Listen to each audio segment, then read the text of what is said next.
बदलापूरमधील तरुण उद्योजक निमेश जनवाड यांना लोकमतच्या एक्सलन्स पुरस्काराने सन्मानित करण्यात आले। उद्योगमंत्री उदय सामंत आणि विधानसभा अध्यक्ष राहुल नार्वेकर यांच्या हस्ते जनवाड यांना या पुरस्काराने गौरवण्यात आले।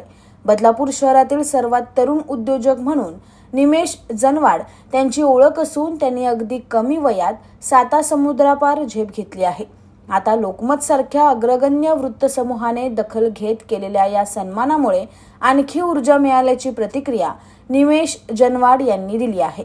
बदलापूर शहरात उद्योजक निमेश जनवाड यांना चिंतामणी क्रिएशन नावाने व्यवसाय आहे। चिंतामणी क्रिएशनच्या माध्यमातून परदेशात पर्यावरणपूरक गणेश मूर्ती, पंत्या यांसह इतर पूजा सामग्री एक्सपोर्ट केली जाते। दरवर्षी त्यांच्या माध्यमातून हजारो पर्यावरणपूरक गणेश मूर्ती जगभरात पाठवल्या जातात।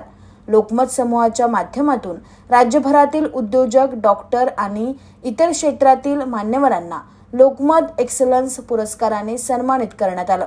यामध्ये उद्योजक निमेश जनवाड यांची सुद्धा निवड करण्यात आली होती। मुंबईतील ताज हॉटेलमध्ये झालेल्या समारंभात उद्योगमंत्री उदय सामंत, विधानसभा अध्यक्ष राहुल नार्वेकर यांच्या हस्ते जनवाड यांचा सन्मान करण्यात आला। यावेळी राज्यभरातून आलेल्या सत्कार मूर्ती आणि मान्यवरांच्या उपस्थितीत निमेश जनवाड यांच्या कार्याची ओळख करून देण्यात आली।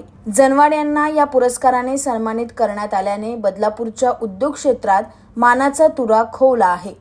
निमेश जनवाड यांना पुरस्कार मिळाल्यानंतर त्यांच्यावर बदलापूर शहरातूनच नाही तर देश विदेशातून कौतुकाचा वर्षाव होतोय।